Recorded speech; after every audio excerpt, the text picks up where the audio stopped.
यहाँ पे देखिए आप जरा, अगर नोबल गैस कॉन्फ़िगरेशन कह रहा है ऑक्टेट रूल, तो आप बताइए हम लोगों ने नोबल गैस का ग्रुप 18 में पाया जाता है नोबल गैस, कौन से ग्रुप में पाया यस जाता है? सर, ग्रुप 18 18 में ग्रुप। पाया जाता है।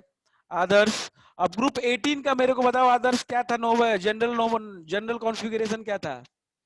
General electronic configuration for group 18 elements क्या था? बता सकते हैं आप Adarsh? General electronic configuration for group 18।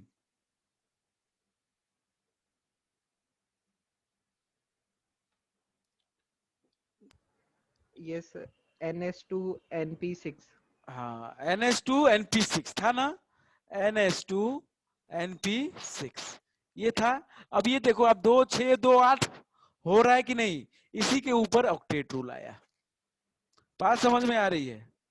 ये 6 और ये 2 8, एन का मतलब कि अगर 2 होगा तो 2s2 2p6 लास्ट में आना चाहिए, 3 होगा तो 3s2 3p6 आना चाहिए, 4 होगा तो 4s2 4p6, 5 होगा तो 5s2 5a6, 6 होगा तो 6s2 6p6, और ऐसे करके 7 तक जाता है। बात समझ में आ रही है? लेकिन लास्ट में कितने इलेक्ट्रॉन होंगे? 8 ही होंगे। लास्ट में कितने होंगे? 8 ही इलेक्ट्रॉन आएंगे। बात समझ में आ रही है सबको? तो इस रूल को, ये सबसे स्टेबल होते हैं इसलिए इसको बोला गया ये octet rule. 8 electron outermost shell में होने चाहिए, तो ये नोबल गैस कॉन्फ़िगरेशन होगा। तो नोबल गैस की कॉन्फ़िगरेशन सबसे स्टेबल होती है, इसलिए वो पाना चाहते हैं। अब इसके लिए बताओ मेरे को कि कोई एटम कर क्या सकता है? कोई भी एटम कर क्या सकता है भाई? एक तो इलेक्ट्रॉन का एक्सचेंज ही कर सकता है, ना तो प्रोटॉन का ना तो न्यूट्रॉन का, क्योंकि प्रोटॉन न्यूट्रॉन तो अंदर होते हैं न्यूक्लियस के अंदर, उनका लेन देन तो कोई कर नहीं सकता। लेन देन होता किसका है? इलेक्ट्रॉन का। क्यों? क्योंकि वो शेल में होता है, मतलब ऑर्बिट में घूमता रहता है, और उसमें भी किसका लेन देन होगा? जो कि सबसे बाहर वाले सेल में होगा, जो भी सबसे बाहर वाले आउटर मोस्ट या वैलेंस सेल के इलेक्ट्रॉन का लेन देन हो सकता है। एक्सचेंज आउटर मोस्ट सेल का या वैलेंस सेल के इलेक्ट्रॉन्स का होता है। मतलब कि ट्राई अगर देना होगा तो उसी को, लेना होगा तो वहीं पे आएगा, शेयरिंग भी करेगा तो वहीं का इलेक्ट्रॉन करेगा। Is it okay to everyone? Sir तो नोबल गैस कॉन्फ़िगरेशन पाने के चक्कर में अब कौन इलेक्ट्रॉन क्या करता है, कौन एटम क्या करता है, ये चीज आप लोग समझते हैं, आप लोग पढ़े भी हैं। तो जरा देखते हैं। हमने पढ़ा है आयोनिक बॉन्ड। अब एक्चुअली, अब यहीं पे मैं बताऊंगा दो तरीके का। एटम के साथ जब बॉन्ड बनता है तो उसको हम लोग कहते हैं, जब एटम आता है, एटम्स मॉलिक्यूल्स भी एक दूसरे के साथ बॉन्ड बनाते हैं बेटा, ये चीज गलत फहमी दिमाग में मत रखना। मॉलिक्यूल्स भी बॉन्ड बना सकते हैं एक दूसरे के अंदर। जैसा कि हम लोगों ने पढ़ा है कि दो सॉलिड है, सॉलिड के अंदर मॉलिक्यूल्स होते हैं, वो मॉलिक्यूल्स एक दूसरे को अट्रैक्ट करते हैं। ये सारी चीजें आप लोगों ने पढ़ी होंगी। ठीक है, तो ये इसका यूज एक्चुअल अभी अभी आएगा। देखिए जरा, तो जो types of chemical bond, heading देंगे हम टाइप्स ऑफ केमिकल बॉन्ड।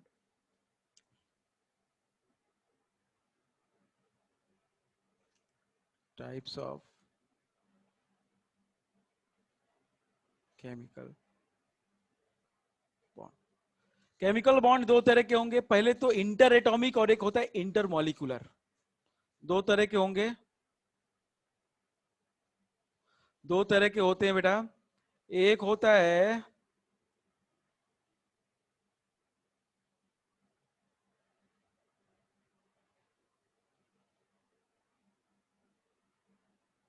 एक होता है इंटर। इंटर का मतलब दो एटम के बीच में, इंटर का वर्ड का मतलब बता ही दी चुका था हमने। इंटर एटॉमिक, इंटर एटॉमिक, ठीक, केमिकल बॉन्ड। बहुत लाइन से एकदम आराम से हम लोग चलेंगे, परेशान बिल्कुल नहीं होना है, सब चीजें एकदम अच्छे से समझ में आएंगी। इधर आएगा इंटर मॉलिक्यूलर बॉन्ड या chemical bond. Intermolecular chemical bond और interatomic chemical bond. Interatomic जो होते हैं वो स्ट्रांग होते हैं। इंटर एटॉमिक जो बॉन्ड होते हैं they are stronger, they are stronger. ये होते हैं क्या? स्ट्रॉन्गर होंगे। और ये वीक होते हैं, वीकर। ये कमजोर बॉन्ड होते हैं, मॉलिक्यूल मॉलिक्यूल के बीच में जो बॉन्ड बनते हैं वो कमजोर होते हैं in comparison to interatomic. Interatomic के अंदर आता है आपका आयोनिक फर्स्ट। अब ये जो होता है फिर फर्दर क्लासिफाई होता है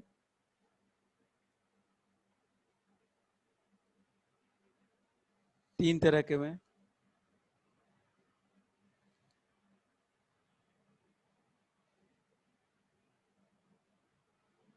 कौन कौन सा? आयोनिक, या इसी को कहते हैं इलेक्ट्रोवैलेंट, इलेक्ट्रोवैलेंट बॉन्ड। फिर दूसरा कोवैलेंट, इसका दूसरा नाम होता है क्या? मॉलिक्यूलर बॉन्ड, मॉलिक्यूलर,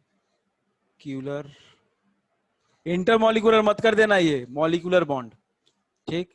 और कोऑर्डिनेट बॉन्ड तीसरा होता है, कोऑर्डिनेट बॉन्ड। इसका दूसरा नाम होता है क्या, पता है किसी को? किसी को पता है कोऑर्डिनेट का दूसरा नाम? हाँ या ना? अरे, कोऑर्डिनेट का दूसरा नाम नहीं पता इसने आपको?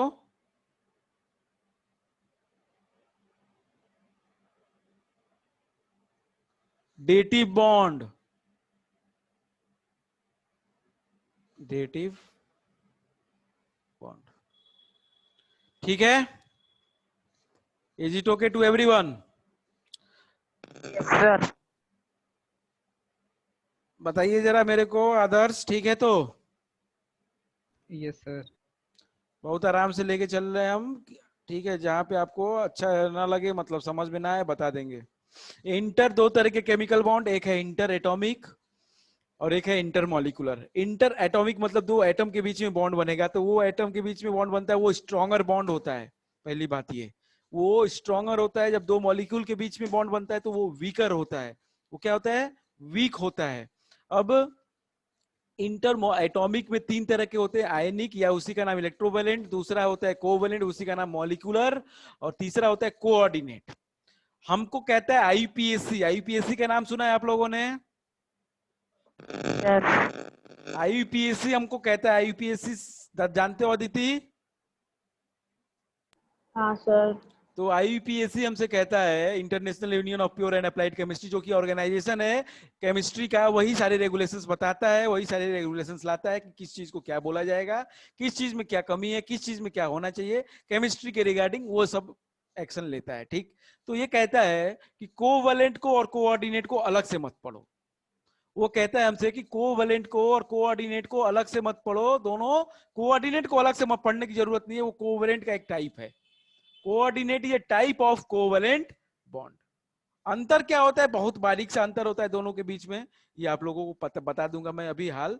जरा समझ लेते हैं, पहले हम इधर देख लेते हैं इंटर मॉलिक्यूलर का क्लासिफिकेशन। इंटर मॉलिक्यूलर में बेटा दो टाइप के आएंगे। एक होता है वंडर वॉल्स फोर्सेस, सुना है कभी? नो हाँ सर।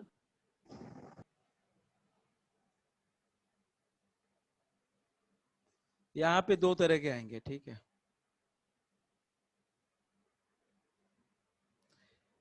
एक होता है, बहुत इंपॉर्टेंट फोर्स है, wonder walls force. Wonder wall मतलब एक बंदे का नाम था, साइंटिस्ट का नाम, जिसने ये खोज की थी। तो wonder walls force, wonder wall force, इसको बॉन्ड ना करके फोर्स कहते हैं, वंडर वॉल फोर्स, ठीक। ये फर्दर पांच तरीके का होता है। This is further divided into 5 types, इसको हम बाद में देखेंगे। पांच तरह के होते हैं, 5 टाइप्स वंडर वॉल के, ठीक है। इसके अलावा इधर सेकंड में, इधर क्या है वीकर में, ये वंडर वॉल में अलावा इधर ये आपका हाइड्रोजन बॉन्डिंग,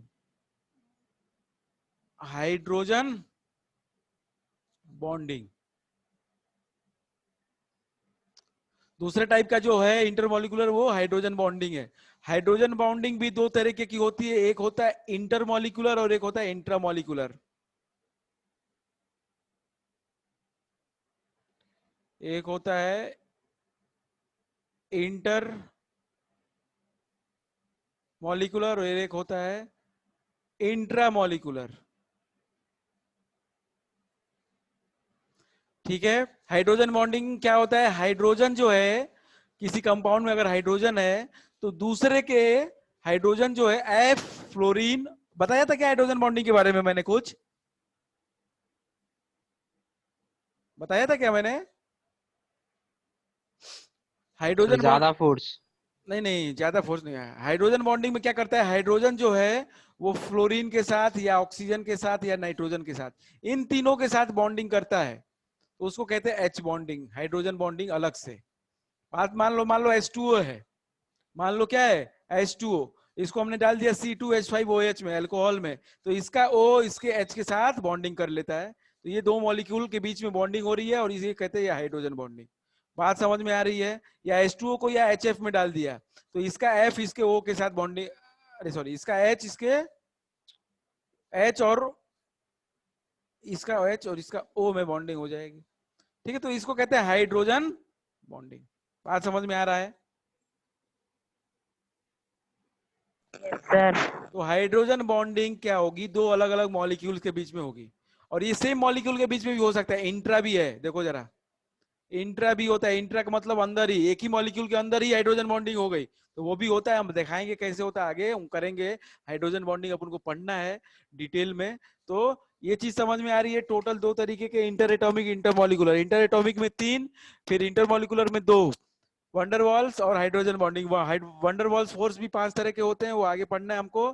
फिर उसके बाद हाइड्रोजन बॉन्डिंग भी 2 तरह के होते हैं, इंटरमॉलिकुलर और इंट्रामॉलिकुलर। हाइड्रोजन बॉन्डिंग क्या होता है? जिसमें H जो होता है वो फ्लोरीन के साथ या ऑक्सीजन के साथ या नाइट्रोजन के साथ, इनके साथ जब बॉन्ड बनाता है वो, तो वो उसको कहते हैं H बॉन्डिंग, उसको कहते हैं हम लोग hydrogen bonding.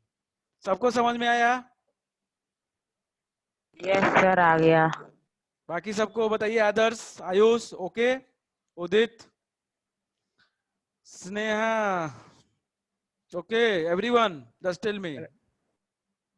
Yes sir. Hydrogen bonding नहीं आया। क्या नहीं आया हाइड्रोजन बॉन्डिंग में?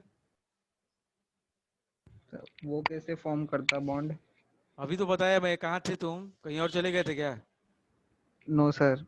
अरे पक्का तुम कहीं गए थे, चाय पीने गए थे?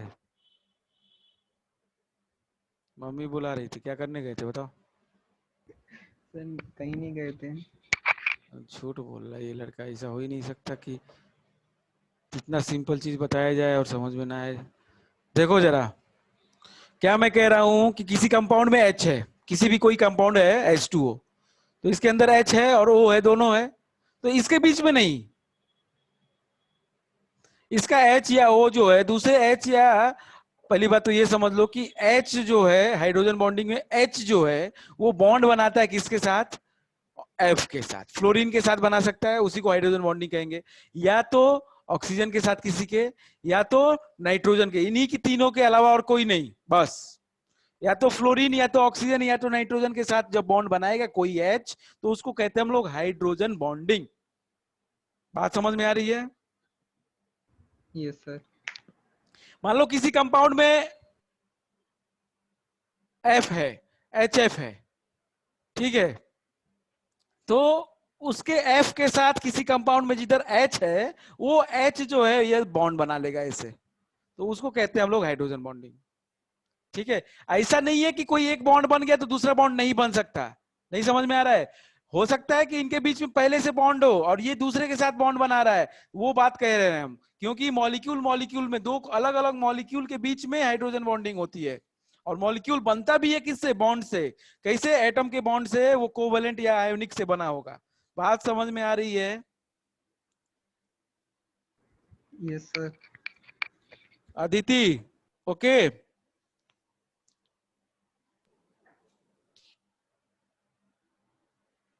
Yes sir. चलिए फिर, जतिन गुप्ता ठीक है? तो यस सर। हम डिटेल में सभी को करना है, परेशान नहीं होना हमको, सब डिटेल में करना है, ऐसा नहीं है कि सर छुपा देंगे ना, करना तो है ही, डिटेल में करना है सब।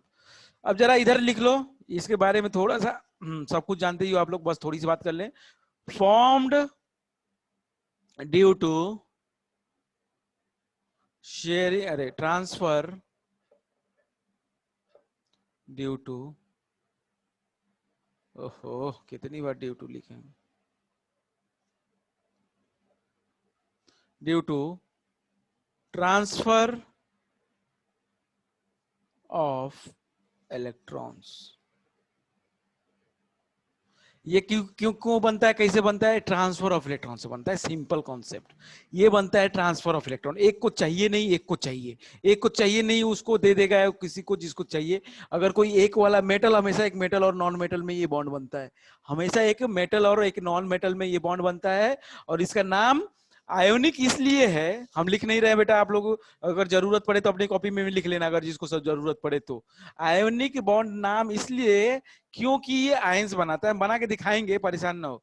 ये क्या है? क्योंकि ये क्या बनाता है? बीच में आयंस बनाता है। Na है, Na प्लस बनाएगा, Cl है, Cl माइनस, तो आयंस बनते हैं बीच में, उसकी वजह से इसका नाम है आयोनिक बॉन्ड। और इलेक्ट्रोवैलेंट क्यों है? क्योंकि वैलेंस इलेक्ट्रॉन का, वैलेंस सेल का जो है इलेक्ट्रॉन वो पार्टिसिपेट करता है। इलेक्ट्रोवैलेंट देखो जरा, इलेक्ट्रोवैलेंट तो टोटल नंबर ऑफ इलेक्ट्रॉन कितना ट्रांसफर हुआ उसको कहते हैं उसकी इलेक्ट्रोवैलेंसी। बात समझ में आ रही है? जैसे NaCl में क्या हुआ, NaCl में क्या हुआ, कितने इलेक्ट्रॉन का ट्रांसफर करेगा सोडियम? Yes sir. एक इलेक्ट्रॉन का, तो उसकी इलेक्ट्रोवैलेंसी कितनी हो जाएगी? 1। बात समझ में आ रहा है? सर आ रही। तो इलेक्ट्रोवैलेंसी एक टर्म आता है कि what is the electrovalency of this compound करके आपको पूछ सकता है। तो electrovalency means the number of electrons transferred. अब कोवैलेंट कैसे बनता है? कोवैलेंट बनता है due to the sharing. Sharing से बढ़िया है, अच्छा वर्ड है, equal sharing. Formed due to equal sharing of electrons. Form due to the equal sharing of the electrons. Electrons के इक्वल शेयरिंग से बनेगा। बात ध्यान रखना, इक्वल शेयरिंग बहुत जरूरी है, तभी कोवैलेंट होगा, नहीं तो गड़बड़ हो जाएगा। इक्वल शेयरिंग मतलब कि अगर H है, इधर H है, ये एक इलेक्ट्रॉन शेयर कर रहा है तो ये भी एक करेगा, ये नहीं दो करेगा, भले 4 बने रहे उसके पास कोई दिक्कत नहीं है। तो इक्वल शेयरिंग हमेशा होती है। बात समझ में? ऑक्सीजन है, ऑक्सीजन है, इसको भी 2 चाहिए, इसको भी 2 चाहिए, तो ये भी 2, ये भी 2, दोनों 2-2 इलेक्ट्रॉन शेयर करते हैं, टोटल 4। अगर H2O है तो H2O में पता है कि ऑक्सीजन है, दोनों तरफ हाइड्रोजन है, तो ये हाइड्रोजन है, ये भी एक करेगा इसके साथ, इसके पास एक है, इसके पास एक है, तो ये भी एक एक। तो हमेशा इक्वल शेयरिंग होती है एटम्स के बीच में। एटम्स के बीच में always there is the equal sharing of electrons if the bond is और covalent bond. Is it okay to everyone? Equal sharing important word है, ठीक। सर अब इधर आते हैं कोऑर्डिनेट में। कोऑर्डिनेट में यही तो खासियत है, कोवैलेंट और कोऑर्डिनेट में यही अंतर है कि यहाँ पे इक्वल नहीं अनइक्वल शेयरिंग होती है। तो formed due to unequal sharing of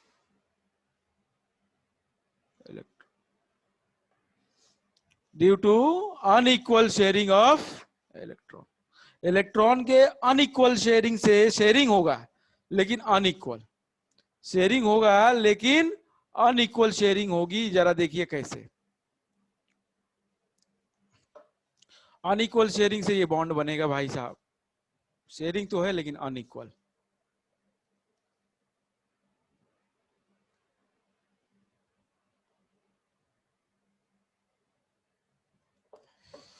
हाँ, इसको दिखाते हैं हम।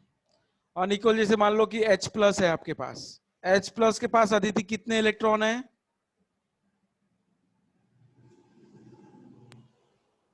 1 H प्लस के पास कितने इलेक्ट्रॉन है? 1 1। वाह रे बेटा वाह। हाँ, यश गुप्ता कितने इलेक्ट्रॉन है? 2 2 2 सर 0। जीरो है बेटा। पॉजिटिव चार्ज कब आता है? जब इलेक्ट्रॉन दिया जाता है। तो H के अच्छा, तो पास पॉजिटिव नहीं देखा मैंने, सॉरी, पॉजिटिव नहीं देखा मैंने। H के पास पॉजिटिव चार्ज है एक, तो एक इलेक्ट्रॉन था दे दिया, उसकी वजह से एक पॉजिटिव चार्ज आ गया। आदर्श समझ में आ रहा है आपको?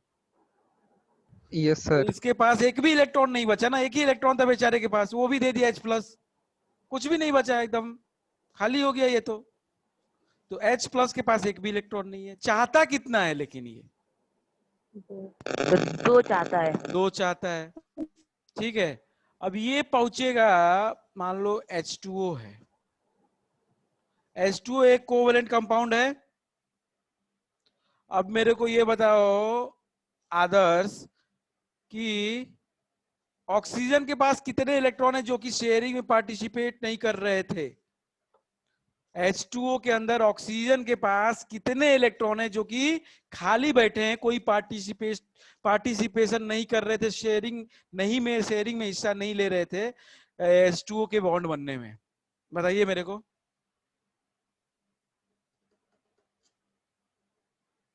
आदर्श कैन यू टेल मी? हाँ, सर 2 पेयर्स। 2 पेयर्स मतलब 4 इलेक्ट्रॉन, 1 2 3 4। Very good. ये 4 इलेक्ट्रॉन खाली बैठे हैं, कुछ नहीं कर रहे हैं, लोन पेयर हैं। बताया था लोन पेयर तो। Yes sir. सर बताया था। ये लोन पेयर हैं, ये खाली बैठे हैं, लेकिन इनकी खासियत क्या है? ये ऑक्टेट में काउंट होंगे, ऑक्टेट के अंदर काउंट होते हैं। बात समझ में आ रही है? नहीं होंगे काउंट तो ऑक्सीजन का ऑक्टेट कैसे पूरा होगा? ऑक्सीजन का ऑक्टेट तो इसी से पूरा हो रहा था ना, इनको काउंट करने से।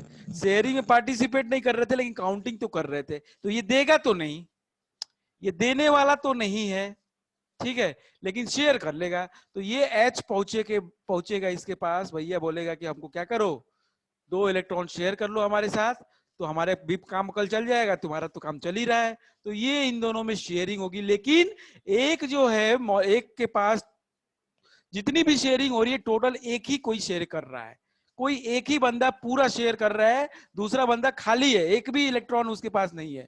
तो अनइक्वल शेयरिंग हुई है। अनइक्वल शेयरिंग का मतलब कोऑर्डिनेट होता है। अनइक्वल शेयरिंग का मतलब कोऑर्डिनेट होता है। इक्वल शेयरिंग का मतलब आप लोग क्या होता है? कोवेलेंट होता है। इस बात को मत भूलिएगा, कोवेलेंट में इक्वल शेयरिंग होता है, यहाँ पे अनइक्वल शेयरिंग हो रही है, इसलिए यहाँ पे बनता है क्या? Coordinate bond. ठीक है, तो इसको रिप्रेजेंट दिखाते हम कैसे हैं, एक एरो से दिखाते कैसे। H2O है, ये एक एरो बना दिया जाता है H+ की तरफ, ठीक है, इस तरीके से। और ये दोनों मिलके क्या बनाएंगे? कितने H हो गए? 3। एक H ये, 2 H ये, तो H3 और O है और प्लस है, तो ये बनाता है H3O+, जिसको हम लोग कहते हैं हाइड्रोनियम, जिसको हम लोग कहते हैं हाइड्रोनियम। सर हाँ, सर ये ऊपर H+ और H2O का ये समझ में नहीं आया क्या? है कहाँ थी तुम? यहीं थी? ये तो यही, बट समझ नहीं आया। क्या नहीं समझ में आया? ये H+ के पास कितने इलेक्ट्रॉन है? एक भी नहीं। एक भी नहीं। उसको इलेक्ट्रॉन चाहिए, स्टेबल होना है उसको। Yes sir. कितना चाहिए? 2। उसका डबलेट कंप्लीट, वो ऑक्टेट पे नहीं जाता है एक्सेप्ट हीलियम। हीलियम के अलावा सबका ऑक्टेट होता है, हीलियम का डबलेट होता है। पढ़ा है ना? इतना तो पढ़ा होगा आप लोगों ने तो। उसका हाँ डबल, तो 2 इलेक्ट्रॉन चाहिए, एक भी इलेक्ट्रॉन नहीं है। लेकिन H2O के पास, H2O में O जो है उसमें आउटर मोस्ट में 6 इलेक्ट्रॉन थे, एक एक इलेक्ट्रॉन वो शेयर कर रहा है 2 H के साथ, बाकी 4 इलेक्ट्रॉन खाली बैठे हैं, हाँ सर। उनको लोन पेयर कहते हैं। ठीक, हाँ। अब वो लोन पेयर वो शेयर तो कर सकता है ना, देगा तो नहीं किसी को, क्योंकि उसका ऑक्टेट कंप्लीट नहीं होगा। दे देगा तो वो देगा नहीं, वो शेयर कर सकता है। तो वो ये क्या करता है? शेयरिंग करता है सामने वाले के साथ, H+ के साथ। वो कहता है कि भाई साहब तुम्हारे पास एक भी इलेक्ट्रॉन नहीं है, तो एक काम कर लो, शेयर कर लो हमारे साथ। तो अनइक्वल शेयरिंग हो गई ना यहाँ पे। अनइक्वल का मतलब एक जितनी रिक्वायरमेंट है कोई एक ही दे रहा है, दूसरा नहीं दे रहा है कुछ। पहले कोवेलेंट में क्या था कि रिक्वायरमेंट दोनों की थी, लेकिन दोनों बराबर बराबर शेयर कर रहे थे कि नहीं? हाँ सर। वहां पे इक्वल शेयरिंग हो रही थी, दोनों लोगों को जरूरत थी, लेकिन फिर भी एक अगर 2 करेगा तो दूसरा ही 2 ही करेगा, 3 नहीं करने वाला, इतना बड़ा वो नहीं है। ठीक है, इधर पे क्या होता है, इधर पे ये कहता है कि चलो कोई बात नहीं, तुम्हारे पास नहीं है, हम शेयर कर लेते हैं। अनइक्वल शेयरिंग होती है तो 2 इलेक्ट्रॉन शेयर करता है, तो ये दोनों मिलके H3O+ बनाते हैं। जैसे एक और एग्जांपल अगर आप इसका लो, तो H+ अभी इस बार गया है मान लो एमोनिया के पास, तो ये बताओ मेरे को पूछा कि इस N के पास कितने इलेक्ट्रॉन्स हैं जो शेयरिंग में पार्टिसिपेट नहीं कर रहे हैं। इस N के पास कितने इलेक्ट्रॉन है जो शेयरिंग में पार्टिसिपेट नहीं कर रहे हैं, जल्दी बताओ। सर 5। अरे 5 तो टोटल इलेक्ट्रॉन है दीदी, 5 तो टोटल इलेक्ट्रॉन है आउटर मोस्ट शेल में। यहाँ पे अंदर के इलेक्ट्रॉन की बात ही नहीं होगी, आउटर मोस्ट शेल की केवल 5 इलेक्ट्रॉन आउटर मोस्ट में, 3 इसके साथ शेयरिंग कर रहे हैं, 2 तो खाली है ना, हैं? Yes sir. 2 ही खाली हैं। इसको कितना चाहिए, इसको भी 2 ही चाहिए, 2। तो ये क्या होता है, इसके पास जाता है और ये शेयर कर देता है, इसको ऐसे एरो बना दिया जाता है। ये शेयर करेगा तो क्या बनेगा, NH कितने हो गए 4, तो NH4+। इसका क्या नाम है, एमोनियम, एमोनियम आयन। बात समझ में आ रही है आदर्श, अदिति आप लोगों को? Yes sir. ठीक है फिर, ठीक है फिर मिलते हैं कल, इसी के आगे चालू करते हैं, लेकिन इसको रिवाइज जरूर कर लेंगे, बिल्कुल बेसिक है बेटा, धीरे धीरे बहुत आगे निकल जाएगा ये चैप्टर, बहुत